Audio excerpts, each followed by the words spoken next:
Dans cette vidéo, on va corriger les 3 exercices portant sur l'élasticité. Premier exercice, on a un prix qui augmente de 40 à 50 € et la demande qui diminue de 80 à 74 et on va calculer l'élasticité. On rappelle que l'élasticité, c'est simplement le rapport entre le taux d'évolution de la demande divisé par le taux d'évolution du prix. Donc le taux d'évolution de la demande divisé par le taux d'évolution du prix. Donc on va commencer par calculer le taux d'évolution du prix. C'est donc prix final moins prix initial sur prix initial, ce qui donne 10 sur 40, ce qui donne un quart ou 25%. On va garder une fraction pour l'instant.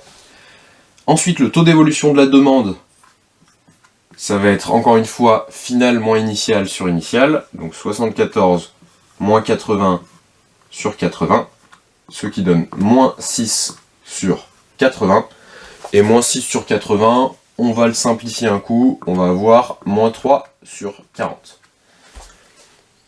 Maintenant, on peut calculer l'élasticité en faisant le rapport moins 3 sur 40 divisé par un quart.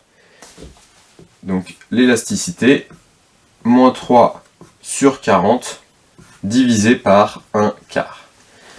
Et en fait, pour faire ce calcul là, il y a plein de manières de faire, mais ce sera déjà plus simple si on garde les fractions plutôt que si on essaye de tout convertir en nombre décimal. Et ce que je vais faire moi, c'est que cette fraction 1 quart, je vais plutôt prendre sa version non simplifiée, c'est-à-dire 10 sur 40. Et comme ça, 10 sur 40 en bas, moins 3 sur 40 en haut, je peux simplifier les diviser par 40. Ce que j'aurais pu aussi faire, c'est dire maintenant je vais multiplier par l'inverse, c'est-à-dire par 40 sur 10, et le 40 ici, ce serait simplifié avec le 40 qui est là. Et donc je trouve finalement moins 3 sur 10 comme élasticité, ou si on veut un nombre décimal, moins 0,3. L'interprétation par rapport à tout à l'heure, l'élasticité est relativement proche de 0, donc on a sans doute un produit qui est un peu plus utile que celui de l'exemple de la partie court. Deuxième exemple, encore une fois, on a un prix initial, un prix final, une demande initiale, une demande finale. On va donc calculer l'élasticité en calculant le taux d'évolution de la demande divisé par le taux d'évolution du prix. Alors, le taux d'évolution du prix, il passe de 6 € à 3 €. Donc on pourrait faire le calcul 3 moins 6 sur 6. En fait, ce qu'on peut aussi voir, c'est qu'il est divisé par 2, c'est-à-dire qu'il est multiplié par 0,5, et donc on lui enlève 50%. Donc le taux d'évolution du prix, ça va être moins 1,5 ou moins 50%.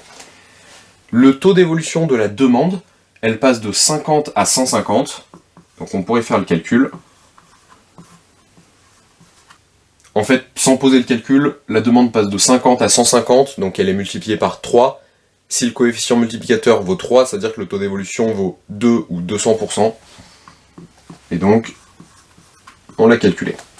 Et maintenant, l'élasticité, ça va être simplement 200% divisé par moins 50%, ou 2 sur moins 0,5, ce qui va donner moins 2 divisé par 0,5, 2 divisé par 0,5, ça fait 4 sur 1, c'est-à-dire 4. Dernier exemple, celui-ci va être plus compliqué. On connaît l'élasticité, on connaît le prix initial et la demande initiale. On veut avoir une demande finale de 80, on se demande quel prix initial faut-il choisir. Donc ça, il y a deux manières de le faire. La première étape, ça serait de dire l'élasticité, c'est le taux d'évolution de la demande sur le taux d'évolution du prix, c'est-à-dire que c'est Y final moins Y initial sur Y initial divisé par X final moins X initial sur X initial. Et là, si on remplace tous les nombres qu'on connaît par leur valeur, donc le E, le YI, le XI et le YF, on a une équation dont la seule inconnue c'est le XF, et on peut s'en sortir, ça va être juste un peu fastidieux au niveau des calculs. Je vais plutôt le faire en raisonnant étape par étape. On connaît l'élasticité et on peut calculer le taux d'évolution de la demande. Donc on va le faire, elle passe de 50 à 80, donc le taux d'évolution de la demande c'est 30 sur 50, 30 sur 50 si on le veut en pourcent ça fait 60 sur 100. Et donc, on peut trouver le taux d'évolution du prix, Oui, parce que si on a l'élasticité, c'est TY sur TX, on peut faire passer le TX de l'autre côté, le E de l'autre côté, on a que le taux d'évolution du prix, il vaut le taux d'évolution de la demande divisé par l'élasticité.